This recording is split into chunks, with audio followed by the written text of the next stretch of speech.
Okay, so if you're a guy with ADHD, then you know that it can turn into a problem for you in relationships in many ways, actually.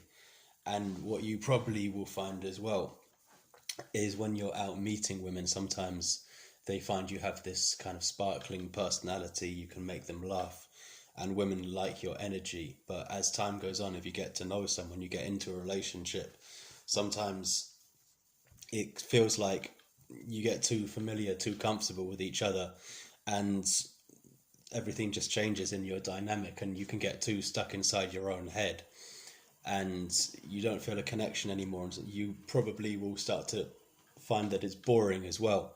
One thing you need to remember about that is that life is not always going to be exciting. So to label it as boring is being a bit hard on yourself, most likely, because that's the nature of a relationship once it's long term. Is you do get into, a routine kind of lifestyle together, and it's not always going to be like crazy fun. You just have to accept that. And sometimes with ADHD, it can make us feel low energy and inattentive, and this can make it look like, from the woman's point of view, that we don't care. We can go too inside our own heads and overthink everything.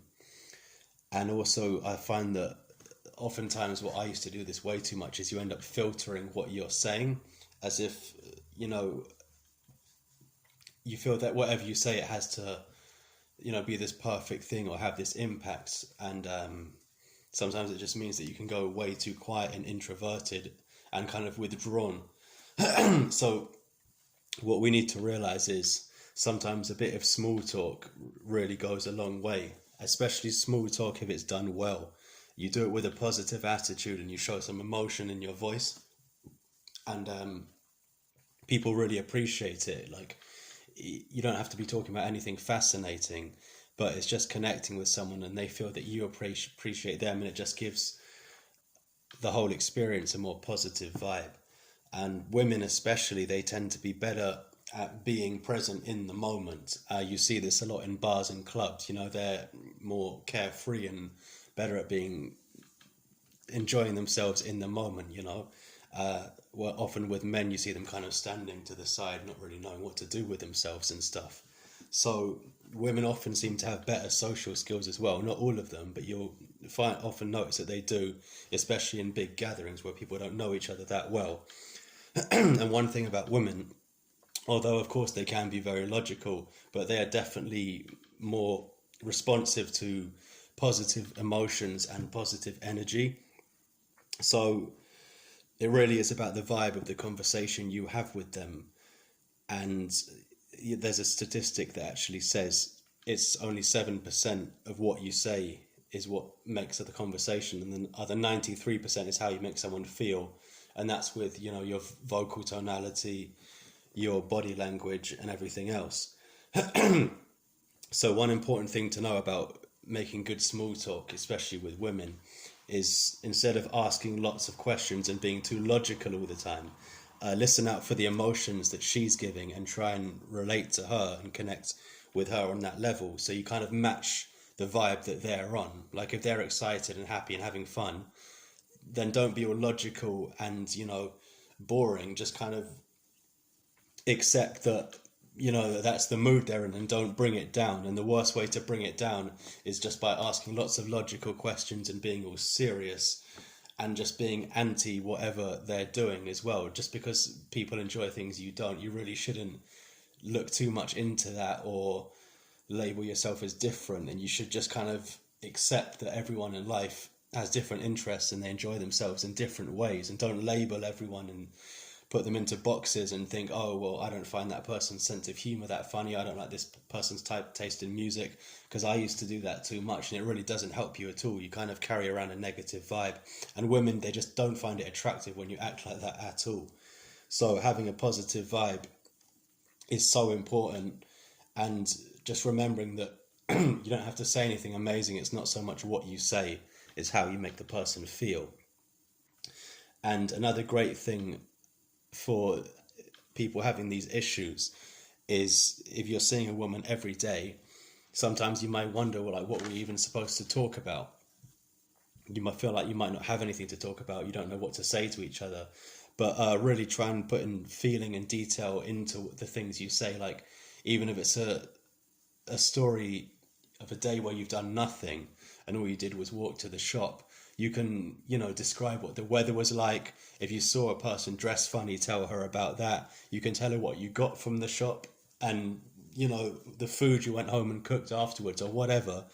It might sound mundane, but it's better than just giving these quick, few word answers like, nothing, I didn't do anything today, I just went to the shop. Because that's just really just negative for the person who has to listen to that all the time. So there's a huge amount you can do to actually help it if you take that advice. Another thing about women is they love it when you carry the weight of the conversation. And by that I mean you kind of take the lead, because they're girls. They like to feel that kind of masculine energy coming from you. So if you can have a bit of show a bit of intellect as well, which that's also going to be attractive. Like if you know about a lot about one certain topic and you talk about that with passion, that's great. So for example, if there's something that the girl or the woman you're seeing would really enjoy, and you think that you'd like to go out and do that together, sometimes it's good to just take the lead and say, I've just seen, like, we could go and do this weekend, it's good, we should definitely do it, as opposed to like asking her, what would you like to do? Because women just love it when you take the lead in that way as well. Another thing about if you're feeling bored in your relationship is telling stories is great as well, because that gives a woman again the chance to just sit back and listen to you, and it's you taking the lead again, and you can sound interesting in that, and it can make her feel comfortable and relaxed. And it's good to kind of paint a picture with words when you're talking to women, because they really feel positive about being, when they hear a man being descriptive and a man talking passionately, they find it really, really attractive. So just because you don't particularly want to talk like that, or you might not talk like that to your male friends or guys, just remember that it's always good to talk to women differently, and just accept that they're girls and they are wired differently. Another thing I never used to do enough was share little things to a girl I was seeing. I'd always thought, no, there's no point telling her that. That's irrelevant now. Or that happened to me years ago. Like, why would I want to talk about that? But you'll notice that women love to do this. They always talk about their friends and their family and their work and everything. So even if you are a bit more introverted, just accept that that's what she's like, and just be more confident and chatty. And if you're bored or feeling a bit moody, or you want some time to yourself, explain that. Don't just act in a negative way, actually explain it. So a lot of this boredom in relationships, it really can be solved with just verbally, That's what I've been talking about here. It's like the power of a good conversation. So there are other ways that ADHD can affect relationships, of course, and there are other reasons why you may feel bored. It's not just all about just talking to the woman, because there's a lot of things that can be going wrong, and I'll talk about that as well. But that's all I wanted to say now, mostly, is have a positive attitude, sound confident, connect with her emotions, and don't think that things are going wrong just because you haven't got that much to say. You really do just need to be more positive when you're talking about, even about the smallest things. And if you feel that she's down or something, or that she's in a good mood, really pick up on that and be attentive towards it. Okay, I'll be back soon with some more. Thank you for listening.